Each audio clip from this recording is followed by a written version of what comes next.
Good morning. I graduated from vet school in 2005. And for the past 11 and a half years, I've been working in New York City at this place called the Center for Avian and Exotic Medicine. When I tell people that, they're usually very confused. They don't know what that means. I tell them it's a veterinary hospital, but we do not see dogs or cats. We actually don't even let them in the front door. So we see exotic animals only. So then people ask me if I see giraffes and lions and tigers, and I say no, it's not. I'm not a zoo vet. These are exotic pets, so they tend to be smaller exotic animals, and they're privately owned. And we're really busy. There are 3 full-time veterinarians, including myself. We have about 5 licensed veterinary nurses and a bunch of assistants and receptionists. We're open from 9 a.m. to 7 p.m. every day. And we turn people away constantly. We can't keep up with the amount of people calling with questions and concerns about their exotic pets. Part of the reason for this is probably it's New York City, and we have obviously a large population. And I think a lot of people in cities, there's rules in apartment buildings about having dogs and cats. So a lot of people are not allowed to have a dog or cat, but somehow a pet that is living in a cage is more acceptable. So a lot of our clients want a pet for their family, and they go out to the pet store and they end up with an exotic pet. So in veterinary medicine, we also refer to exotic pets as these animals right here: birds, reptiles, small mammals, amphibians, and fish, okay, to differentiate it from zoo animals and farm animals and small animals, which we consider dogs and cats. And our practice is divided. We see about 1/3 birds, 1/3 small mammals, and 1/3 reptiles and amphibians. And I also have the question of why do people own exotic pets? Well, I just gave you one thought about urban populations wanting an animal that's quiet and can live in their home. And obviously, I think there's, these animals are fascinating and beautiful and novel. And for me, I was drawn to exotic pet medicine just because of the medical side of it. There's still so much we don't know about these animals. One of the things I wanted to just put out there right away is this concept of domestication. I think a lot of people are confused by this. I know my students are, and I think people in general, when I ask them, they don't really know what it means. What is the difference between a domesticated animal and a wild animal? So here's an example of the dog. So again, it's a process of selective breeding where humans are basically choosing desirable traits from these animals and then breeding them over many, many generations. And there's debate over how many generations you need to make it officially domesticated, but in general, it's these animals, domesticated animals, no longer resemble their wild counterparts. And certainly our pet dogs don't resemble wolves any longer. So their behaviors are very different. So I'm talking specifically about pet birds today, but this is actually, most exotic pets are not domesticated. But this example here in pet birds, many of them are born in captivity, okay, but their parents or their grandparents were wild caught. And this is important because what it means is these birds, like the parrots you see on this guy's shoulders, I mean, they're exactly the same as their wild cousins, okay? All of their behavior, their instincts, everything, it's still there. I think a better definition for some exotic pets and certainly birds is that they're tame. They are basically used to being around people. They no longer have a fear response to people. I also like bringing this up. I work also at a wildlife rehabilitation center in New York City. It happens to be right across the street from my hospital, so I can stand in my reception area and look across the street right at the storefront. And people are always confused. They say, what do you mean that wildlife in New York City? It's a huge city, but we do get a lot of wildlife, a lot of birds. We're on a migratory corridor on the East Coast. We have a lot of waterfowl. We're a coastal city. We have a lot of resident birds as well. There are nesting pairs of peregrine falcons on every major bridge, and a lot of red-tailed hawks live in the parks. So there's a lot of wildlife. And they come in to the Wild Bird Fund across the street. And the reason I bring this up is because there's just this totally different mentality with our native wildlife. No one would ever think about keeping those birds that they find hurt on the street or in the park as a pet. They're actually not allowed to. We have federal laws that protect our wildlife, but they don't know that. They're bringing it in, and the whole goal is that this bird is going to be rehabilitated, healed, and then released back to the wild. So I think that's a real juxtaposition with my hospital across the street. The birds that we see, the pet birds, they're just wildlife from other countries. That's it. I think about that all the time. It makes me crazy. So I think this is very true, and if you talk to any veterinarian who works with exotic pets, they're going to agree that unfortunately most of the health problems that we see with exotic pets are caused by people or just a direct consequence of these animals being kept in captive environments. And it's really, really sad. You know, I think another reason why my hospital is so busy and people are constantly calling and wanting to come in is that their pets are sick. Like, things have gone wrong at home. They're mistaken. Exotic pets are mistakenly called, you know, low maintenance pets, and it's just not true. They're much more difficult to care for than dogs or cats, and so things go wrong, and people come in, and these animals are so very sick, whether they've been intentionally or unintentionally neglected by the owners. You know, by the time we're seeing them, they're in really, really bad shape. And the owners of these animals often tell me too that they were misled by the pet store. Like, they wanted a pet, they couldn't have a dog or cat. They went to the pet store, and then someone at the pet store told them that this lizard or this bird or whatever it is, guinea pig, was going to be really easy to take care of. And then when they come into the veterinary professionals, we explain to them what they've been doing wrong, and they're really upset, and they're like, how could the pet store have told me that? They lied. That happens all the time. After the first few years of working in this practice,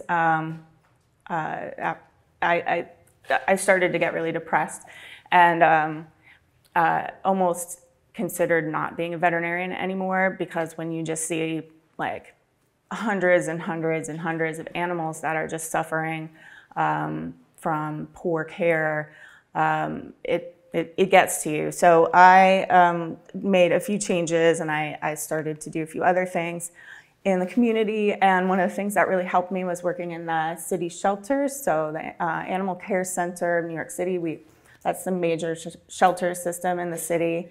And they're mostly a dog and cat shelter, as most shelters are, although they do house and adopt out rabbits, which is kind of unusual. Most exotic pets don't get to actually stay at the city shelters. And that's how I ended up working there. They brought me in to do rabbit checks and also to just consult with them for the exotic pets that get dumped there. And of course, exotic pets get dumped there. They get dumped at pet stores. They get dumped in the park when people don't want them anymore, and they get dumped at the shelter. And the shelter doesn't really have a place for them. And one of the things I learned about the shelter system is that, of course, they work on a budget, and they don't have a whole lot of money for the care of exotic pets. One of the reasons I like working at the shelter is because I'm surrounded by people who really love animals, really care about animals, and that was different from my day-to-day private practice experience. But these are mostly veterinarians and nurses and staff that are used to caring for dogs and cats. So an exotic animal comes in and they're lost. They don't know what to do. So what happens is the shelter acts as kind of a stopover for a night, maybe 2 nights, and then the shelter reaches out to private organizations to basically come and get these animals and transport them out. And unfortunately, then that burden of caring for these unwanted exotic pets falls on private groups that don't have government funding, and they're the ones that have to provide the medical care and ultimately adopt out these animals. And the other thing that I don't like about this system is there's no accountability. The dogs and the cats and the rabbits get adopted out. Something happens and they end up back in the shelter, or they are dumped in a park. They have a microchip, and we can sort of see what happened, like trace it back to the owner, what went wrong, how can we avoid the mistakes, for the animal. And then I just wanted to mention this as well because I have over the years worked a lot with our SPCA, American SPCA headquarters is in New York City.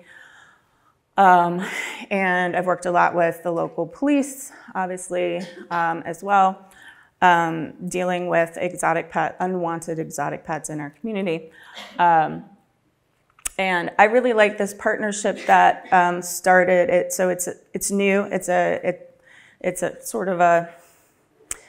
an experiment that's going well, shall I say. In 2014, the ASPCA and the NYPD teamed up. And the NYPD now has its own animal cruelty unit. So they have special training. And essentially what happens is the police officers are the ones that respond to animal cruelty complaints. And then with their special training, they can go in and kind of get a better idea of the situation. And if it is something that they can't handle, they can reach out to their ASPCA friends, and they're the ones that help with the animal care, housing the animals if they need to be taken out of the situation. They also provide the forensics investigation and legal help. So ASPCA legal team will help the prosecuting attorneys. And you can go on the website and read about this a little bit more, but I put these statistics in here. So they 652 animals rescued and received treatment in 2017 and 123 cruelty arrests. I'll be interested to see what the actual outcome of the legal cases are down the road. Okay, so what I'm going to cover in the rest of this talk, just briefly, the types of birds kept in captivity. I think we should talk a little bit about the wild behavior of birds and some of the difficulties of keeping them in captivity. Some of the welfare issues for the owners and for the environment, and potentially some solutions. So a lot of different types of birds are kept as pets, obviously. The cetaceans are probably the most well-known. Those are the parrots, the parakeets. Those are the birds with the hooked bill, the colorful birds. People also keep finches and canaries, chickens and turkeys, quails, pheasants, and then the columbiforms, pigeons, and doves. I'm mainly going to focus on the cetaceans, on the parrots, because in my opinion, those are the ones that are the most difficult to care for. They live for a really, really long time, and they are also the ones that I see most in my practice. So I like throwing this in because I think it's fun, but this is basically agreed upon scientifically at this point that birds are dinosaurs. They evolved from the meat-eating dinosaurs that walked on 2 legs. And when the big extinction happened 66 million years ago, not all dinosaurs died out. The bird-like dinosaurs survived, and they are still with us. There's just a slide that shows some of the similarities of the respiratory system that dinosaurs and modern birds share. So understanding birds in the wild, I think this is really important. Anyone who's trying to assess the welfare of a bird, you need to understand what their wild behaviors are, because they are wild. They're not domesticated, right? So they are adapted to tropical and subtropical environments. And here in Canada, and certainly in the US as well, we have to, this is really important. If someone is housing a bird outdoors in the winter or in an unheated environment, they're not adapted to that. And that would certainly be considered cruel. So birds are extremely social, parrots especially. So in the wild, they generally live in flocks. The juvenile birds learn how to be birds, how to vocalize, where to eat, where to go to eat from the other birds in the flock. And then when they reach sexual maturity after a few years or so, most of them form monogamous breeding pairs. And those pairs spend a lot of time grooming each other, and obviously the whole entire flock spends time together. And they're very loud. They're calling to each other constantly throughout the day. And then the main point I want you guys to get from this is that parrots are never alone in the wild. So obviously birds are really busy in the wild. They fly many, many miles a day. They forage for food, visiting different trees in different areas, looking for food. Sometimes they are raising young. And then there's probably all sorts of things they do that we don't even know because we can't get up into the canopy of the forest to observe them. So their nutrition is really complex and still poorly understood. We have some information about some species, and some species we still don't know. But in general, they eat seeds and fruits, nuts, pollen, nectar, flowers, insects. Their food is seasonal, so they don't have the same thing at all times of the year. It's obviously very fresh.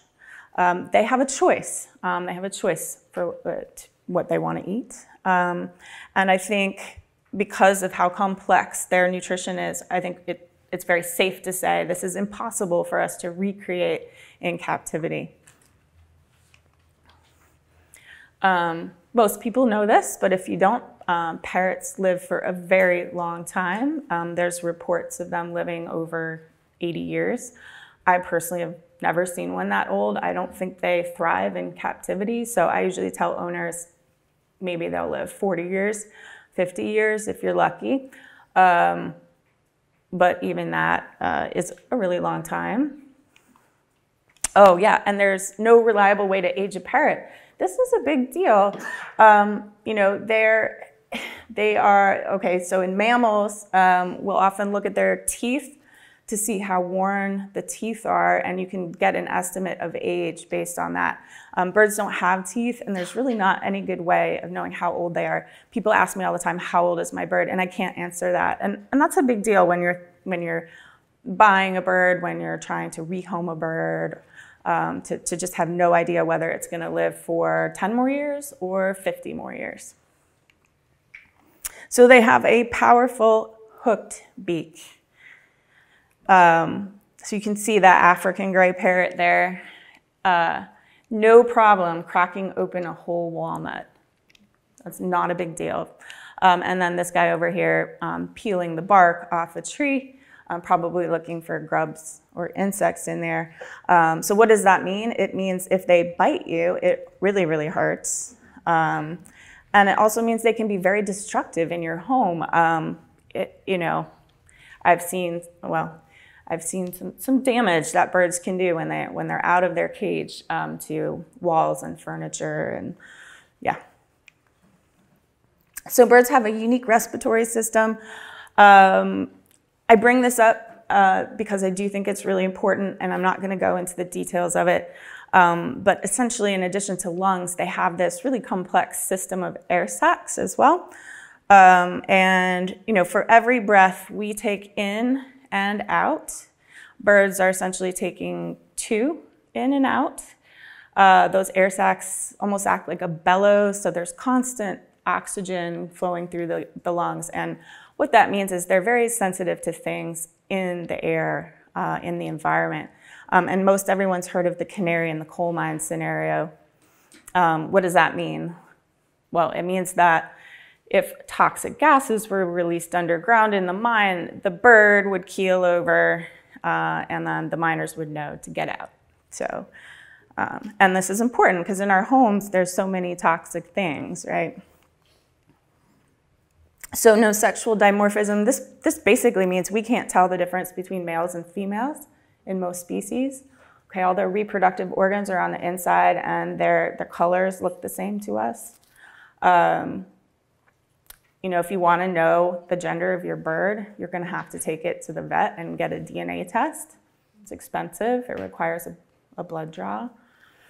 And again, why is this important? Well, certainly housing birds together, dealing with behavior problems, health problems. And then the other big thing is birds aren't spayed and neutered. We all know, anyone in animal welfare knows that dogs and cats, that there's huge benefits to being spayed and neutered behaviorally and health-wise. And it's really the same for birds, but it's not a routine procedure. It's actually really difficult to spay and neuter birds. In fact, we usually don't do it unless there's a problem already. So they also have a unique digestive tract. So they've got 2 stomachs. The first stomach is kind of like ours, but then they've got this other stomach called the ventriculus, or the gizzard. And it is that round, really muscular, walled stomach. And it's designed to collect grit, so little pieces of mineral density things. So in the wild, they'd probably be picking up little pebbles and things like that. That stomach then collects the grit, and then it crushes the food. And the grit helps to break down the food as it passes through. And you can see over here, I don't think you can see this, the little bird's head would be up here and the legs are back here. This is the accumulation of grit in this bird's second stomach, or gizzard. And the whole reason I'm bringing this up, I know you guys you don't need a lesson in bird anatomy and x-rays, but basically birds, when they come out of the cage in your home, they explore their environment. They're constantly using their beak to climb and explore and pick up things, and they swallow things that are toxic. And those things accumulate in their gizzard, and you can see the arrow pointing to this one that looks to be of a metal density. Okay, and we see a lot of metal poisoning, poisoning from lead paint and just like foreign material like plastic and whatever stuck in these birds' second stomach. And they get really sick, and a lot of them die, and we see it all the time. Feather quality is a big issue in captive birds. So most people don't bathe their bird. I don't know why, but they don't. If you think about the birds in the natural environment, they'd be getting rained on. I think also the poor nutrition often in captivity causes the feather quality to be substandard. Birds do a lot of over-preening of their feathers in captivity. I think probably an attempt to clean them.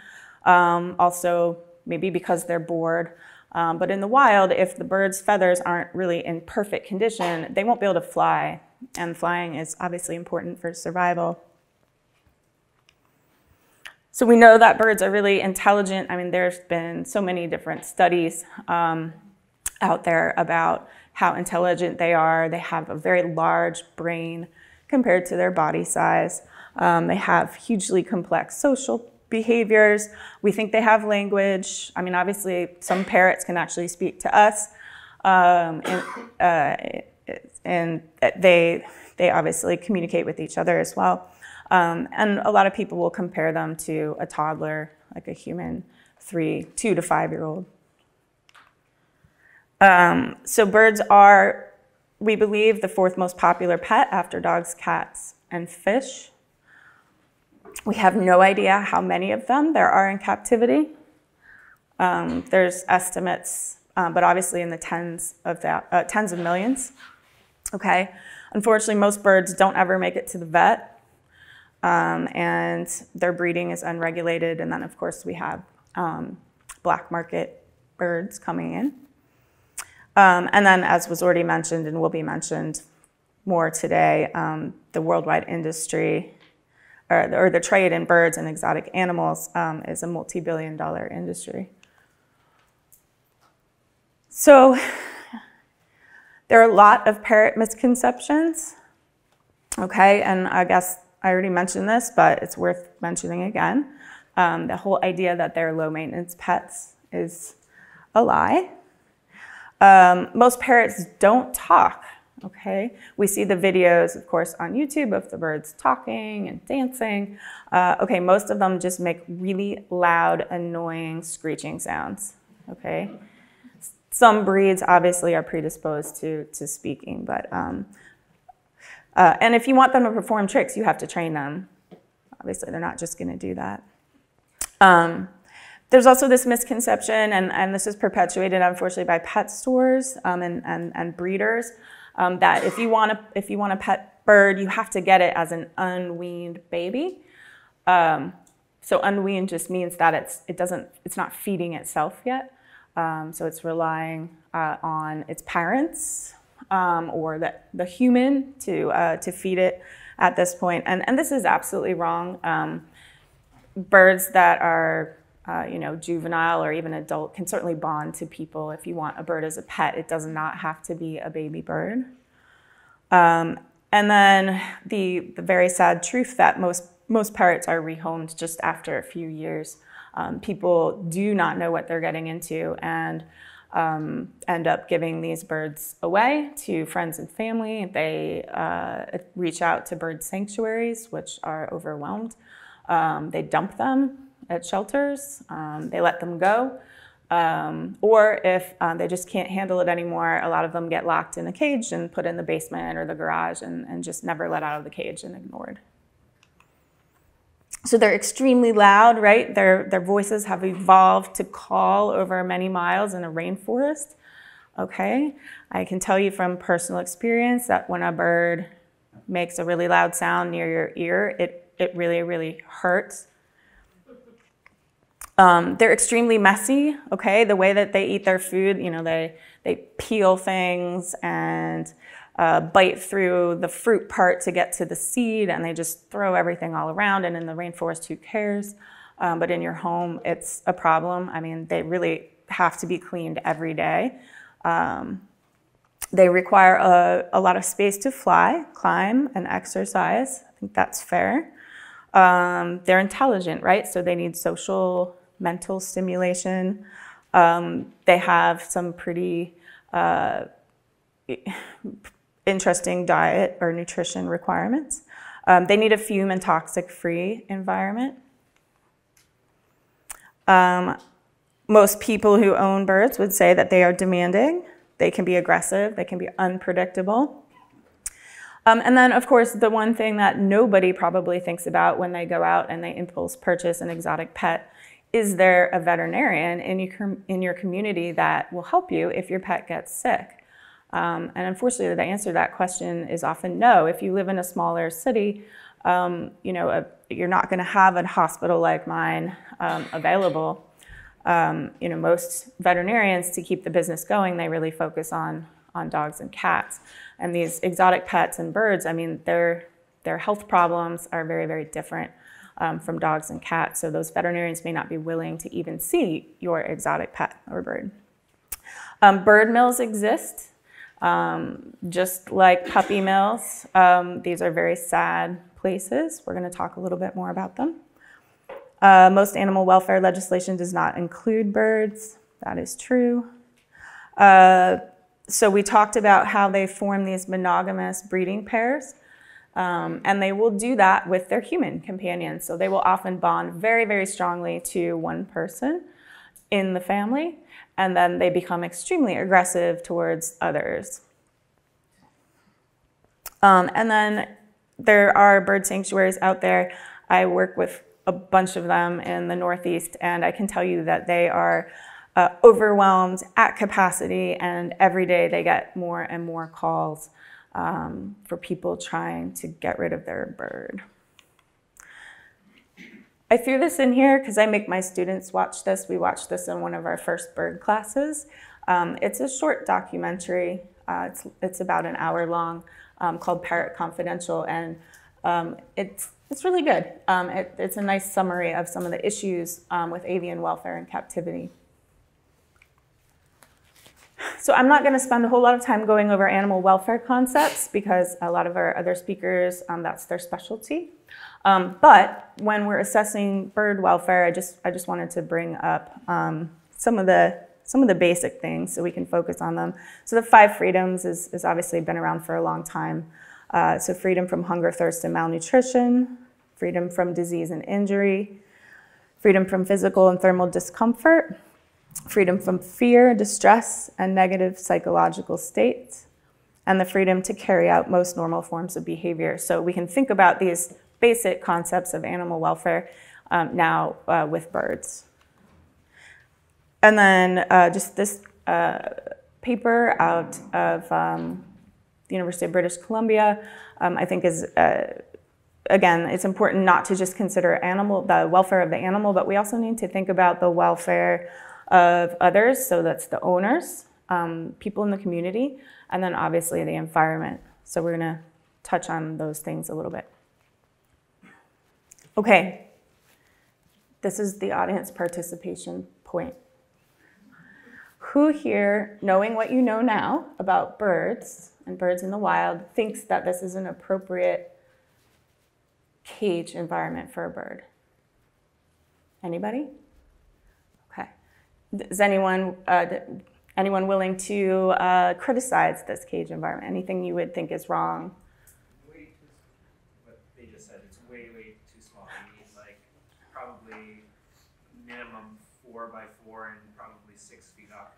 Yeah, that's I think that's probably the most striking thing about it. I mean, I don't even know if this bird can fully extend its wings, so obviously it's way too small. Anyone else? There's no enrichment.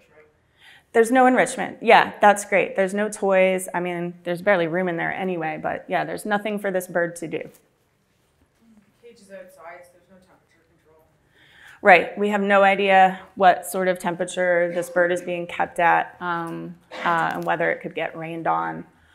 There's no protection from anything? Right. Yeah, so no protection from, there's no place for this bird to hide. Like if it got scared, a predator or something came up. Yeah, good one. Anyone else? Got no companion. No companion, yeah, that's a good one. A lot of people wouldn't necessarily think of that right away. But you're right, they do much better with a companion. That's great, yeah. There should be multiple perches of different sizes and textures. Yeah, correct.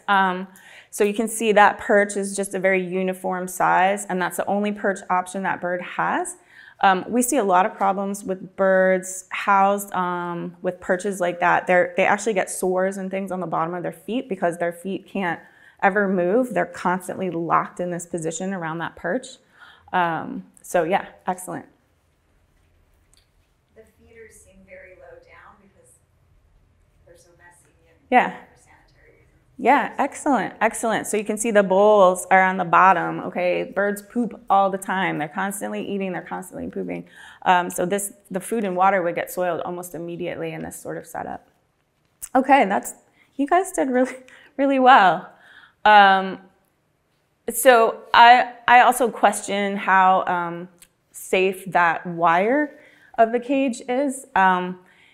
It looks a little flimsy to me, and also keep in mind a lot of metal, a lot of wire, especially is galvanized. It's coated with zinc. And if it gets old or a little bit rusty and the bird uses its beak to climb around the cage, little pieces of zinc are going to go in its mouth, and then it's going to get really sick. And then I think the rest of the stuff you guys talked about. Ability to clean. I mean, there's not much to that cage, but certainly that's important. Yeah, good job. So here's a slightly better setup, okay? You can say much better setup. You can see there's a little Amazon parrot over here, so you can see how large this cage is for that bird. So that's great. There's lots of toys. It's by a window, so there's some natural light, but also inside, so protected from the weather. And you can see he or she has this play stand over here, so when that bird is out of the cage, they can go over and, there's toys and things to do, climbing things. And then, of course, not in the winter, but in the summer months, maybe an outdoor aviary would be great for these birds. Something that's a little larger like this, so they could actually fly. Yeah. So I don't know if you're gonna. This is gonna come up, and I'm getting ahead. I've heard that there are human health risks associated with birds. That you are as likely to contract lung cancer as if you are a smoker if you have birds in the house because the dander is, and you're not keeping up on maintenance. Do you know anything about that? Yes, I don't think lung cancer is really what the problem is. But yes, there are some health risks of things birds can transmit to people, and we are going to talk about that. Yeah. But I'll try and remember the lung disease one. Okay, this is another audience participation slide. Who thinks that this is a good balanced diet for a bird? Okay, hopefully no one. Any thoughts? Any criticisms? Birds are super picky, right? So, like one seed, it'll pick the one seed and eat nothing but the one seed and leave everything else behind. So, unfortunately, as crappy as it is, for cage bird manufactured diets are usually most recommended by veterinarians because at least it provides a consistency. Right. Bird supplements and Right. diet. Yeah. Very good. So what she mentioned is the bird might just pick out one thing from this mix and throw the rest on the floor. Yeah. If anything's not native to what they would have eaten in the wild, they would know what not to eat and what to eat. Yeah. Yeah. Very good. Yeah. You don't have any fruits or insects? Mm-hmm. No bird gravel? No bird gravel. Okay. Yeah, so good point. So this is obviously the typical bird seed mix that you see at the pet store. It's high oil seeds, cheap seeds to produce. They're dried out. That bag's probably been sitting on the shelf for a while. Corn, dried corn. Okay, so this isn't really adequate nutrition for a bird. And these are some of the problems with the all-seed diets. So yeah, they pick out their favorite foods, and when they're only eating this type of diet from the veterinary side of it, we see vitamin deficiencies, calcium deficiencies, and obviously these are really high-fat seeds, and these birds are, most of them, just sitting in a cage all day, so they're just sitting there eating, and they're just getting fatter and fatter and fatter, and this causes all sorts of health problems. So one option are these commercial pellets that they make now. And these are widely available. They're basically ground up grains fortified with vitamins and minerals. They can look kind of like breakfast cereal. Those are different brands. So some of them are colored, some of them are just brown. Some of these commercial pellets, and then the birds should be offered fresh fruits, vegetables, healthy grains, healthy seeds, nuts, maybe some sprouts. And then the gentleman up here mentioned grit. There's some debate about grit. I've seen a lot of birds when the owners offer them grit, they overeat the grit and get sick from that. So it may be that birds can do without grit if they're in captivity, if they're on this type of diet. We don't know.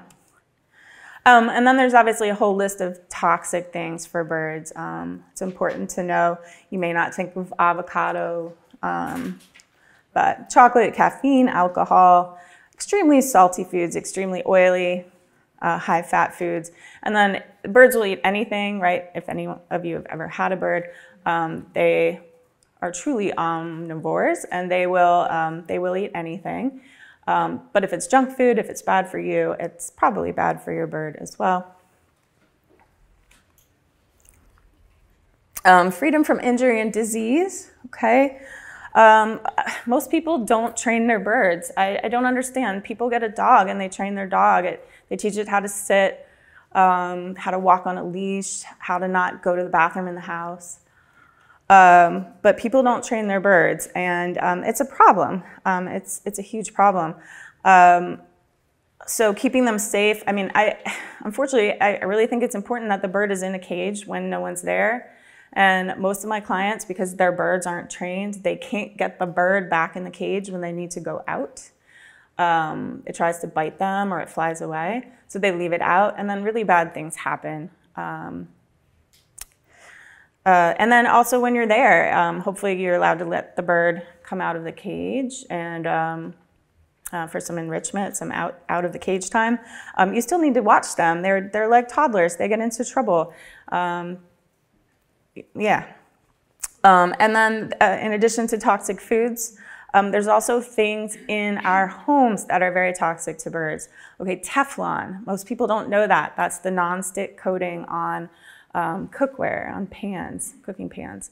That stuff, if you heat it up and there isn't food in the pan, it releases a toxic gas, and it kills birds instantly. It happens all the time. We have clients call us all the time hysterically. My bird just is drop dead because it came in the kitchen when I was cooking. And then obviously chemicals, cleaners, smokes, okay. And I mentioned lead paint again. Depends on where you are, but in New York we see a lot of lead poisoning because the buildings are very old and have lead paint on them. And then this one again, access to veterinary care. I mean, this is really an important part of animal welfare, right? Freedom from injury and disease. Like, you need a veterinarian to help you. Like, chances are something's gonna happen at some point. Something's gonna happen to that bird. Freedom to express normal behaviors. Okay, so I would say that flying is a really important normal behavior in birds, probably like walking to us. Okay, but so many bird owners come into us and they ask us to clip the bird's wings. Okay, so this is where, so normally there would be more feathers down here. Okay, that would look like this part of the wing. But what we do is we cut about half the length of those primary wing feathers off. Okay, and this means that the bird can't fly. I mean, they can't get up and they can't go long distances. We obviously don't want them to crash to the ground if they jump off something. So it's actually, there's some finesse to performing a correct wing trim. But people want this because it makes their birds easier to handle. But there's some, there's some animal welfare debates, concepts about whether this is okay. First of all, it means the birds can't exercise anymore. I mean, sure, they can climb around a little bit, but flying is like their main way of exercising. So they can't exercise. And then psychologically, if all of a sudden you couldn't use your legs anymore, what does that mean? You've lost control over your environment. If you got scared and you felt like you had to get away from a predator, you wouldn't be able to do that. So yeah, psychologically, what effect does this have on birds? And it's really common. I do it because owners, they feel like their bird will be unsafe if it's able to fly. Yeah? Don't the feathers grow back after clipping? They will grow back. So birds molt or grow new feathers, maybe a couple times a year. So after we trim it, it could be 6 months before they grow back or even longer. But yes, they do grow back. So sometimes we'll say, okay, I'm doing this now, I'm clipping the wings for you now, but this is your chance. Train your bird and then let's let the wings grow back in. Because the other problem is when we cut these here, there's like the sharp shaft of the feather, and when the bird tucks its wings and sits in a normal position, those sharp tips of the wings kind of hit the body, and I think it bothers some of them, and they start to like pick their feathers and overgroom, and then that can turn into a whole big problem. Yeah. Do you find that with birds that have this trend that the decrease in their muscle mass affects their health overall? Absolutely. So that's a really good point. If they can't fly or they can't flap, they lose their muscle strength, and they're also really clumsy. Like they tend to have more accidents. They'll like fall, they'll slip off a perch and fall.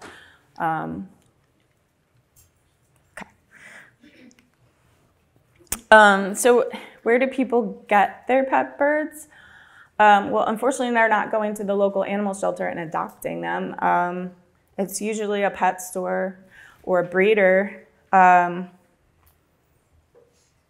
I would say that's the most often where I see people getting their birds.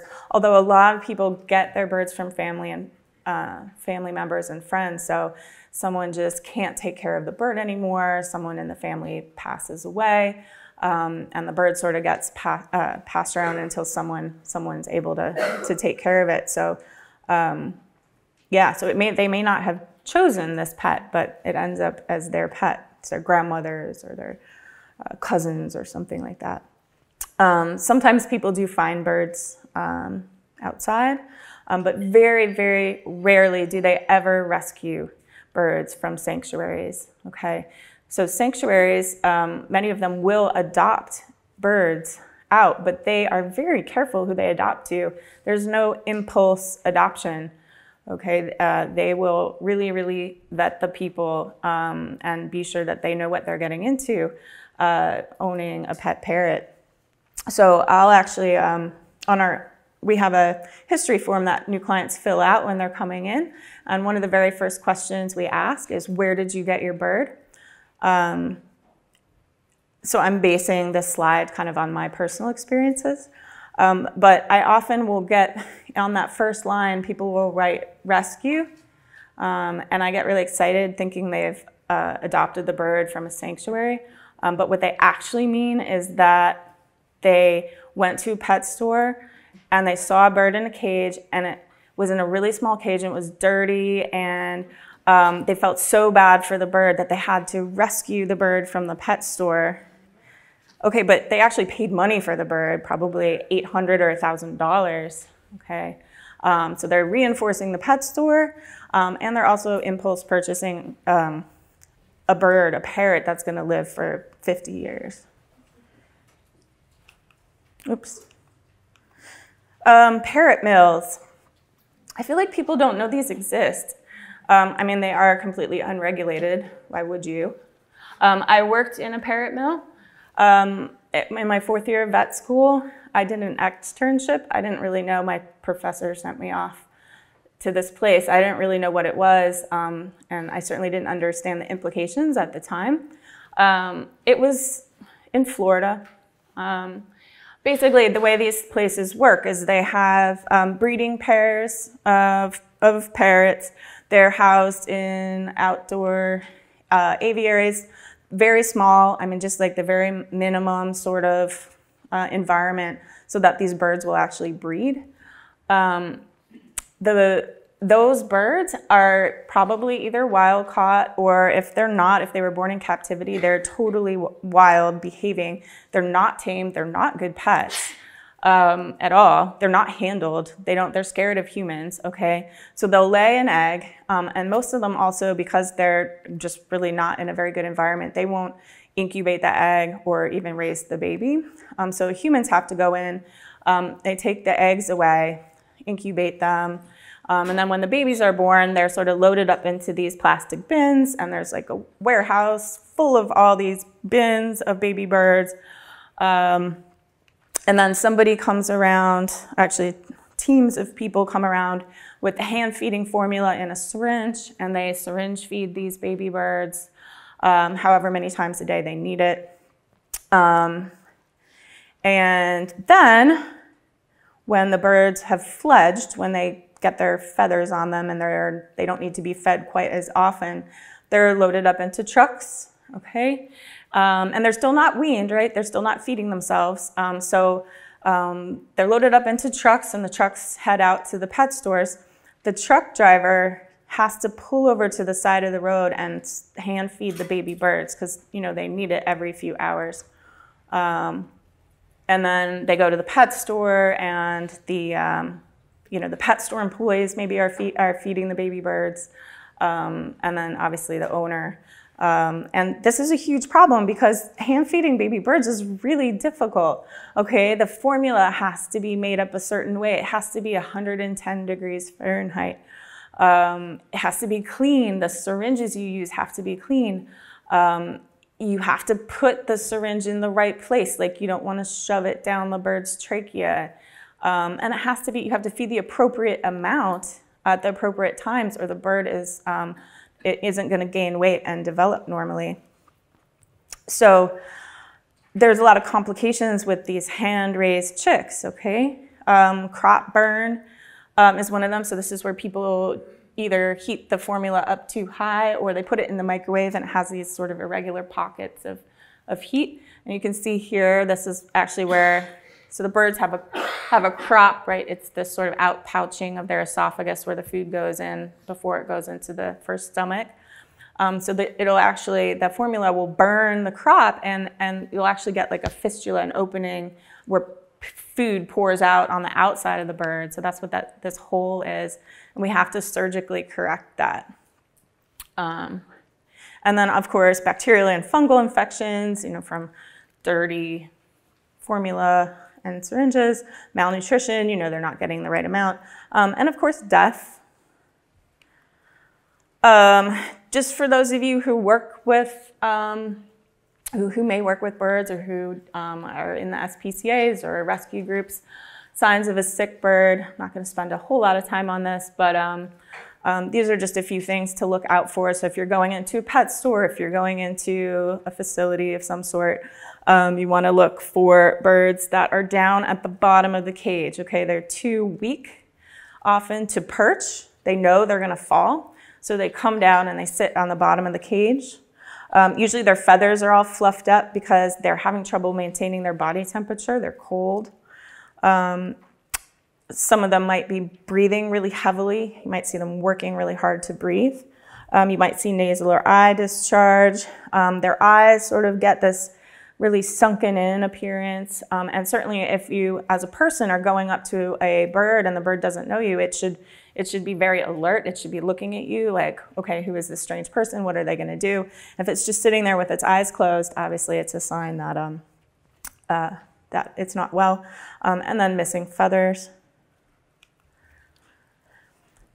And then, you know, we could talk about this one for a really long time. This is the, you know, the famous feather picking or feather destructive behavior that birds do. It's really, really sad. This is probably the most frustrating thing I see as a veterinarian when people bring in their birds and they're pulling out their feathers, and in the worst case scenarios, they're actually mutilating themselves. This bird up here, the green conure, you know, chewed a hole in its wing here. And these clients are, you know, they're wealthy. It's a married couple. They don't have kids. The birds are their kids. He's got other birds at home with him. This bird's name is Connor. Great diet, routine veterinary care, and you know, beautiful cage environment, toys. Just, you know, you would think the most ideal captive bird environment possible, right? And he just one day chewed a hole in his wing.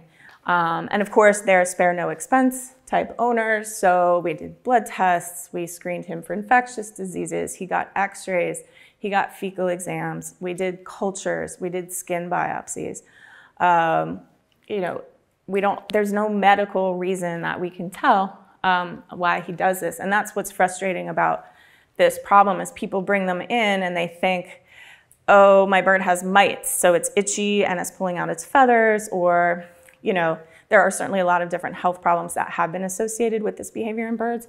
But 99% of the time, we run a whole bunch of tests and we cannot find a medical reason for this. So it is fairly widely accepted that this is a behavioral problem. It's a psychological thing.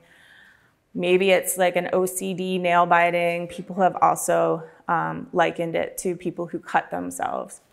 Okay, and so if you see a bird like this, it doesn't necessarily mean that they're in like an abusive environment, but it's a clue that things are not going well, obviously. If you have to pick up a bird, yeah? Sorry, just that bird you were just talking about, did it improve? Did they make any changes? We're still working on it. This is a case just from like a week or two ago. Yeah.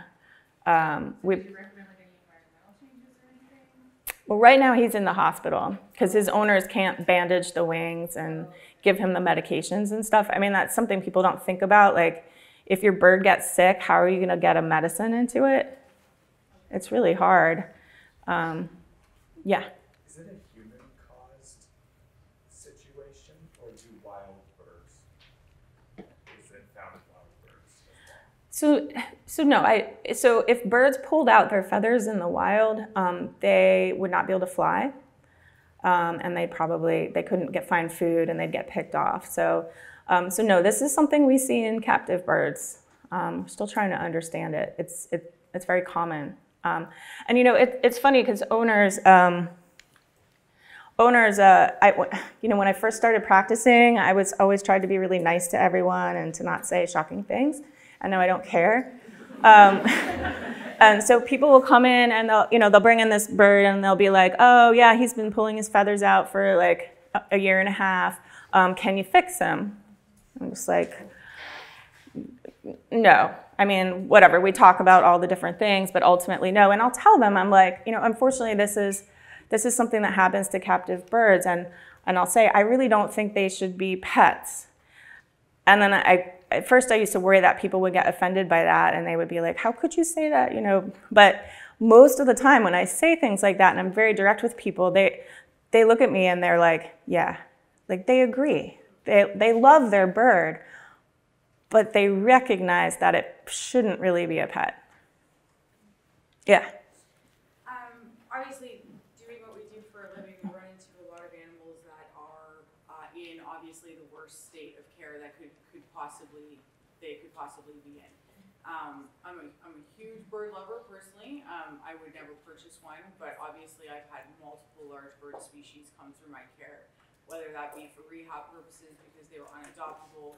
And feather plucking has always been a massive issue that I've dealt with continuously over and over and over and over and over again. Pretty much, anytime they're coming into my house is because they're naked and nobody wants them, and they're frustrated and angry and all the list of issues. And I'd be really interested to get your opinion on it. But one bird in particular that was super horrible with feather plucking. And with all the environmental and all the possible changes that we could ever do for her, it was one day I was watching her pupils dilate repeatedly over and over and over again, and she looked really uneasy. It was just the way she was sitting.